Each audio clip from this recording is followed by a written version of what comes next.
Ngayon ay nasa komperensya kami ng SG30 at nalulugod kaming tanggapin si Fernando Gabiero, isa sa mga pinakakilalang mamamahayag ng Brazil at isang nangungunang tinig sa pagtataguyod ng kapaligiran.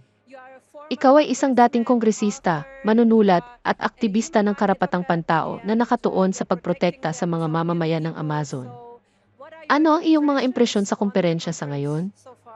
Well, those conferences are very difficult to define because they are Napakahirap suriin ng tiyak ang mga komperensyang tulad nito dahil ang mga ito ay mga plataporma para sa napakakomplikadong negosasyon at ang mga resulta nito ay hindi laging agad na nakikita. the end.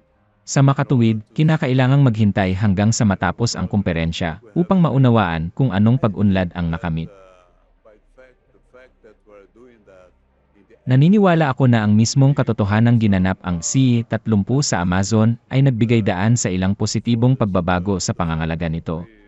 we built a fund in order to finance Sa partikular, isang pondo ang nilikha upang pondohan ang mga hakbang sa konserbasyon ng rainforest, hindi lamang dito sa Amazon, kundi pati na rin sa Congo at Indonesia. as well. Paano mo sinusuri ang dinamika ng mga natural na sakuna sa Brazil nitong mga nakaraang taon?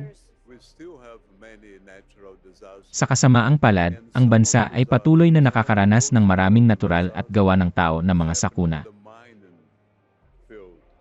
And today, especially Ang ilan sa mga pinakamalubha ay may kaugnayan sa industriya ng pagmimina.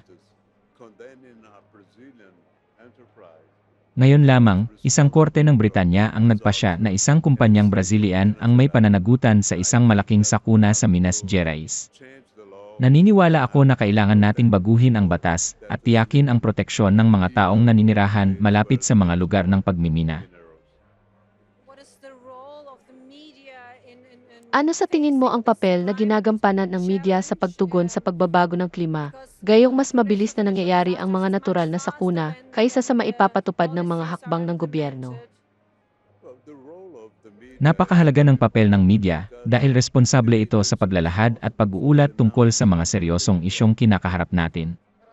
but not only denouncing, but Gayunpaman, ang kanilang gawain ay hindi lamang ang magbigay alam tungkol sa mga problema, kundi pati na rin ang pagsubaybay sa mga hakbang at desisyon na ginagawa ng mga pamahalaan, at obligado silang gawin ito. problems of them. Bukod pa rito, dapat tulungan ng media ang lipunan na maunawaan at bigyang kahulugan ang mga prosesong ito. Science, because Sa kasalukuyan, hindi kayang objektibong masuri ng media lamang ang kalagayan ng kapaligiran. define the Sa makatuwid, mahalaga para sa media na makipagtulungan ng malapit sa agham. Ang pakikipagsosyo na ito ay nagbubukas ng mga bagong pagkakataon para sa pag-unawa sa mga kasalukuyang kaganapan at sistematikong pagsubaybay sa sitwasyon. Marahil ay maaari kang magsabi ng ilang salita tungkol sa papel ng agham. Paano mo ito nakikita?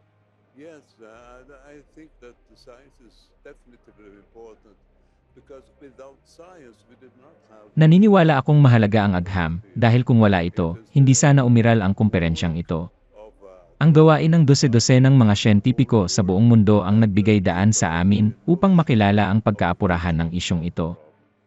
so I think that you work as well with nanoplastic is very important as well because it is associated with the scientific Sa makatuwid, naniniwala ako na ang iyong trabaho sa mga nanoplastic ay napakahalaga dahil ito ay batay sa siyentipikong pananaliksik at may makabuluhang implikasyon para sa buong mundo ngayon. Ilang taon na ang nakalilipas, nakaranas tayo ng isang napakatinding epidemya, at sa kasamaang palad, maaari tayong makaharap ng mga bago. tend to Tulad ng dati, karaniwang nakakaapekto ang mga ito sa mga baga, ibig sabihin ay napakahalaga ng kalusugan ng baga. Ang pagkakaroon ng mga nanoplastik sa atmosfera ay pumipigil sa ating mga baga na manatiling malusog gaya ng nararapat. plant that we should Bukod pa rito, mayroong isang malubhang problema sa kapaligiran dagat. besides you have the problem Ang malalaking dami ng plastik ay kadalasang matatagpuan sa mga patay na isda. fish. We found a big portion of plastic and this existence Ang pagkakaroon nito sa mga hayop sa dagat ay nangangahulugan na sa huli ay pumapasok ito sa katawan ng tao sa pamamagitan ng sistema ng pagtunaw. Ano sa palagay mo ang magagawa ng mga tao? Paano nila mapag-iisa ang kanilang mga tinig upang mapataas ang kamalayan ng publiko at sama-samang harapin ang katotohanan ito? the governments are not able Hindi kayang lutasin ng mga pamahalaan ang problemang ito ng mag-isa. depend very much on the the population. Malaki ang ating nakasalalay sa lipunan, sa mga tao mismo, sa produksyon, transportasyon, at negosyo. Sa huli, ang lahat ay nakasalalay sa bawat individual.